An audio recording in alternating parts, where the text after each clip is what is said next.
So we just wanted to know a couple of things about you. So maybe, obviously we know your names, but if we could just have your titles, your roles, and a little bit about what you do.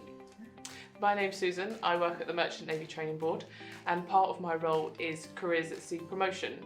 So this covers predominantly cadetships and ratings aboard ships, and really selling and showing off the wonderful world of opportunities at sea, but also within maritime in the industry as well. So my role covers that promotion in the UK, but also managing what we call our Maritime Educational Foundation cadets.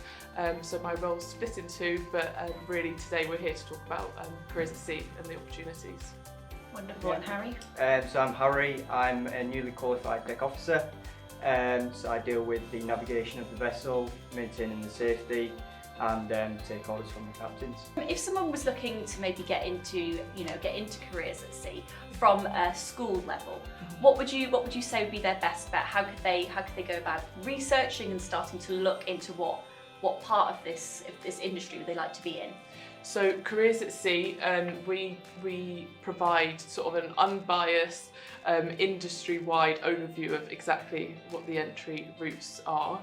There are various different ways to apply for a cadetship. That can be either through a company directly, through a training management company, and they would then guide and support everybody through their training as well. Also attending open days at the maritime colleges. There's various within the UK is the best way, I think, to go into the colleges and see exactly what training would look and feel like. It also is an opportunity that takes you away from home. So if you want that university feel and gain that independence, but not necessarily go to university itself, it's a really fantastic way to start taking those steps towards leaving home and building that career path for yourself. Where else have you travelled? Where have you been lucky enough to go on your... There's not many places really I haven't been. Like I said, flew out to Singapore, been to China twice, been to Taiwan twice, been to Vancouver, Brazil, Norway, Flushing in the Netherlands, at Vancouver, yeah. So there's a lot of places covered. Japan I signed off in as well, so loads of places. And prior to COVID, we could get shore leave in all these countries, but just recently because of COVID, that's not been possible. However, now, different countries are all starting to lift their requirements. You can start to get shore leave again.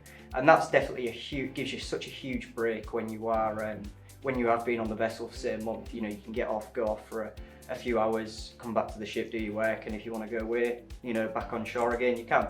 So it's quite nice to have that break in different countries, which sounds quite weird. Yeah, it really does sound quite dreamlike. I'm sure there's lots of hard elements to it. Is there any challenges that you face on a day-to-day basis? On a day-to-day basis, if you're deep sea, I wouldn't say there's a great deal of challenges because it's, you're in open ocean. But I think the thing that gives you the biggest buzz is when you're coming into port or you're leaving port, because you've got to have your checklists out. You have to be on your A game, getting the vessel ready, set up, calling the appropriate departments, following the captain's orders. He might want the engine started, an hour before departure. So it's quite logistical really, because you're having to try and figure out, right, do I need to prioritise this first or this first?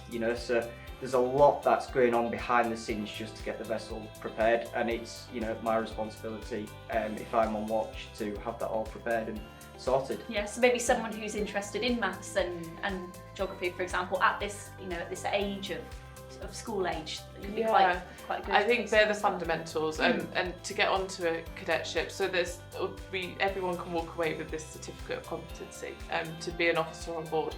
But the educational qualification can be at various levels. So you can go in at HNC level, and so basically level 3, level 4 and level 5, and some places even also a university route. So if it still sounds good, you can still do this and come out with a bachelor's degree at the end too.